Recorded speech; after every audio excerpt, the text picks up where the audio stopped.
Robert Redford has always been more than just a movie star. He has been a symbol of American cinema, a director, an activist, and a dreamer.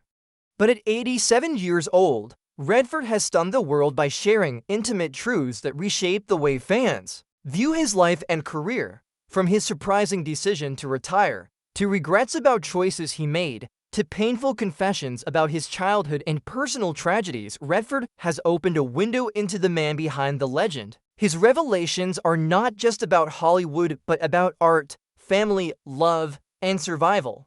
And they remind us that even icons wrestle with doubt, regret, and the unrelenting passage of time. In a deeply personal conversation with his grandson Dylan, Robert Redford announced that he was stepping away from acting after more than 6 decades on screen. He explained that he wanted to conclude his career with 2 final projects: Our Souls at Night with Jane Fonda and The Old Man and The Gun alongside Casey Affleck. His grandson's interview captured more than just an announcement. It revealed the restlessness of a man who felt the pull of unfinished artistic passions. "I'm getting tired of acting," he admitted, revealing that painting and sketching had once again become his deepest sources of joy. For Redford, acting had begun to feel like a process of endless repetition, while painting gave him independence, control, and pure satisfaction. His words revealed a conflict so many artists face: the battle between the craft that made them famous and the quieter callings of their private souls. For Redford, sketching was not just an activity, but a way of reclaiming his own time. "It gives me more satisfaction because I'm not dependent on anybody," he explained. In that one statement, Redford summarized why, even at the height of fame, he longed for the solitude of his early passions. Of course, his announcement sparked a frenzy in Hollywood. Fans mourned the idea that Redford would no longer grace the screen, while critics pointed out that his legacy as a director already stood as tall as his acting career. In 1980, Redford won an Academy Award for Ordinary People, proving he could shape stories with as much power behind the camera as in front of it. But then, as if caught in his own indecision, Redford admitted that perhaps his retirement had been premature. At the premiere of The Old Man and The Gun, he confessed that it might have been a mistake to declare the film as last. His worrying was simple: by framing it as his swan song, he risked overshadowing the film itself. He didn't want audiences distracted by farewell headlines when the real focus should have been the story and the performance. This uncertainty reflected the deeper reality of Robert Redford's life. His career has never been a straight line, but a journey of change, regret, and rediscovery. Casey Affleck, his co-star in The Old Man and The Gun, described working with Redford as a dream come true. He marveled not just at Redford's skill, but at his presence, the aura of a man whose career had already shaped generations of actors and filmmakers.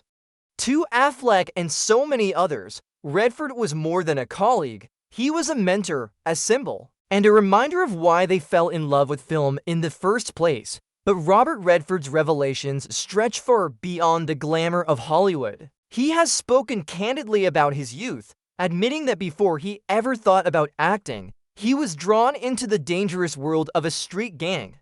Growing up in a tough neighborhood, he searched for belonging and ended up entangled in delinquency, theft, and reckless dares. In one chilling memory, he recalled a near-fatal challenge that nearly ended his life, forcing him to realize how fragile his existence truly was.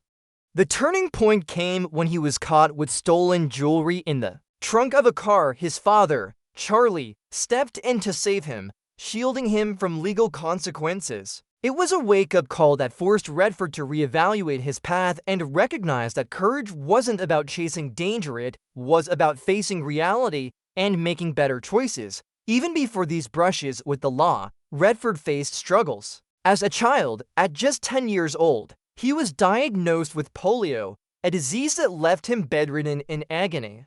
His body was weak, but his spirit survived thanks to his mother's tender care. She nursed him daily, her devotion becoming a lifeline that helped him endure both physical pain and emotional despair. It was in those moments, lying sick in bed, that Redford began to understand resilience, the lesson that would carry him through the storms of adulthood. Personal tragedy would follow him into adulthood. In 1958, Redford married Lola Van Wagenen, with whom he would share 27 years of marriage and 4 children. But their joy was shattered when their first son, Scott, died of sudden infant death syndrome at just 2 months old. The devastating loss cast a shadow over their marriage, shaping the contours of their family life and leaving an ache that never truly healed. While Redford rarely speaks in detail about the reasons behind their eventual separation, the weight of that tragedy looms silently in the background. Later, Redford would find love again with German artist Sybil Schagers, with whom he built a quieter life centered around art and shared creativity. Redford has also been refreshingly honest about his complicated feelings towards Sundance, the film festival he founded in 1978. What began as a haven for independent filmmakers grew into one of the most influential festivals in the world. Today, Sundance launches careers, attracts global talent, and draws immense crowds. But with that success has come frustration. Redford worries that the festival has lost some of its soul in the process. It's not the films, he insists. The quality is better than ever, it's the size. Park City, Utah, once a quiet mountain town filled with dreamers, now struggles under the weight of paparazzi, celebrity culture, and overcrowding. Redford jokes about the irony of a festival built to showcase independent voices becoming a red carpet playground for the glitterati. Yet, ever the problem solver, Redford has floated ideas to preserve Sundance's essence. One suggestion is restructuring the event into separate sections. Narrative features in January, documentaries in February, allowing each genre to shine without suffocating under the weight of the festival's massive growth. He admits he doesn't know if the idea would work, but his willingness to rethink tradition proves his devotion to the festival's mission, giving new filmmakers a platform and keeping the spirit of independent cinema alive.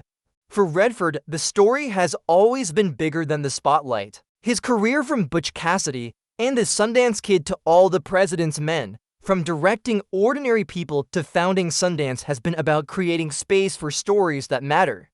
But his recent revelations remind us that behind the legend is a man who has struggled, stumbled, loved, lost, and endured. His reflections on mortality, art, regret, and renewal are not just about his life, they are about the human condition itself. Robert Redford has never been content to simply be remembered as a movie star. His legacy is woven into American culture, in the independent films he championed, the stories he brought to life, and the honesty with which he now shares his truth. Whether or not The Old Man and the Gun is truly his final film, Redford has already left an indelible mark on cinema and on generations of dreamers who followed in his footsteps. And as he spends his later years painting, sketching, and reimagining his legacy, Redford reminds us of one final truth: the real power of art lies not in the applause of others, but in the quiet satisfaction of creation itself.